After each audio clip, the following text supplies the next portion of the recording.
શાળા પ્રવેશોત્સવ યોજાયો। સીઆર પાટીલની અધ્યક્ષતામાં સમગ્ર કાર્યક્રમનું આયોજન કરવામાં આવ્યું હતું। શાળા પ્રવેશોત્સવ નગર પ્રાથમિક શિક્ષણ સમિતિની શાળામાં કરાયો। આ સાથે જ સીઆર પાટીલે દીપ પ્રગટાવી કાર્યક્રમની શરૂઆત કરી હતી। તો નગર પ્રાથમિક શિક્ષણ સમિતિના પદાધિકારીઓ ઉપસ્થિત રહ્યા હતા। ધારાસભ્યો અને કોર્પોરેટરો પણ આ પ્રસંગ દરમિયાન ઉપસ્થિત રહ્યા અને બાળકોને પ્રોત્સાહન પૂરું પાડ્યું હતું।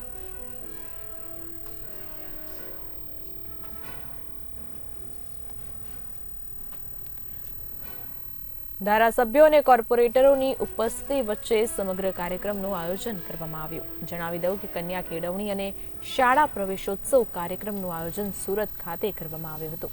સીઆર પાટીલની અધ્યક્ષતામાં યોજાયો શાળા પ્રવેશોત્સવ, જેમાં બાળકોએ વિવિધ કૃતિઓ રજૂ કરી હતી। આ સાથે જ સીઆર પાટીલે દીપ પ્રગટાવી કાર્યક્રમની શરૂઆત કરી હતી।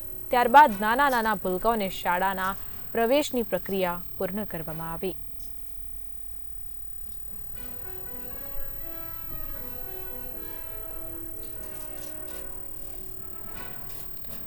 આ મામલે વધુ માહિતી સાથે અમારા સંવાદદાતા પ્રતિક કાશીકર જોડાઈ ચૂક્યા છે। પ્રતિકજી, સુરત ખાતે શાળા પ્રવેશોત્સવ અને કન્યા કેળવણી મહોત્સવનું આયોજન કરવામાં આવ્યું છે, માહિતી આપશો। જી, દર વર્ષે જે શાળા પ્રવેશોત્સવમાં શાળાઓ શરૂ થતી ત્યારે શાળા પ્રવેશોત્સવનું આયોજન કરવામાં આવતું હોય છે। તો આ વખતે જે સાંસદ છે, નવસારી સાંસદ અને કેન્દ્રીય જળશક્તિ મંત્રી સીઆર પાટીલની અધ્યક્ષતામાં પ્રવેશોત્સવનું આયોજન કરવામાં આવ્યું હતું, જેની અંદર અલગ અલગ એમએલએ અને સુરત મહાનગરપાલિકાના અધિકારીઓ, કોર્પોરેટરો વગેરે પણ હાજરી આપી હતી। જે ચોક્કસથી નાના ભૂલકાઓના પ્રવેશની જે પ્રક્રિયા છે, નાના ભૂલકાઓમાં કેવા પ્રકારનો ઉત્સાહ જોવા મળ્યો અને સીઆર પાટીલ દ્વારા કેવા પ્રકારનું પ્રોત્સાહન બાળકોને પૂરું પાડવામાં આવ્યું? આમાં નાના બાળકોમાં ઉત્સાહ તો જોવા મળે, કારણ કે નવી સ્કૂલ હોય તો નવા મિત્રો બનતા હોય ને બધું હોય, એટલે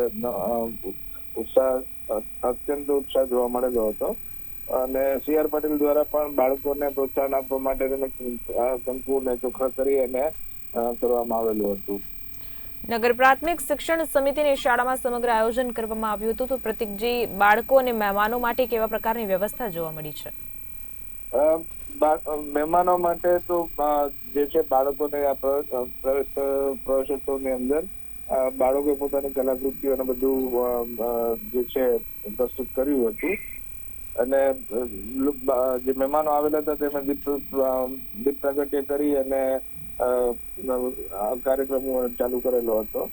અને બાળકોને, નવા બાળકો જે આવેલા છે તેમની સાથે પણ સારો સમય વ્યતીત કરી, તેમને કંકુ ચોખ્ખા કરી અને તેમને આવકારવામાં આવ્યા હતા। જી પ્રતિકજી, સમગ્ર માહિતી આપવા બદલ આપનો ખૂબ ખૂબ આભાર। સુરત ખાતે કન્યા કેળવણી અને શાળા પ્રવેશોત્સવ કાર્યક્રમનું આયોજન કરવામાં આવ્યું, જેમાં અક્ષત અને કુમકુમથી તિલક કરી બાળકોનું શાળામાં પ્રવેશ કરાવવામાં આવ્યો। આ સાથે જ કાર્યક્રમ દરમિયાન સીઆર પાટીલની વિશેષ ઉપસ્થિતિ જોવા મળી હતી। નગર પ્રાથમિક શિક્ષણ સમિતિની શાળામાં સમગ્ર આયોજન કરવામાં આવ્યું। તો સીઆર પાટીલે દીપ પ્રગટાવી કાર્યક્રમની શરૂઆત કરી હતી। નગર પ્રાથમિક શિક્ષણ સમિતિના પદાધિકારીઓ આ કાર્યક્રમ દરમિયાન ઉપસ્થિત રહ્યા હતા।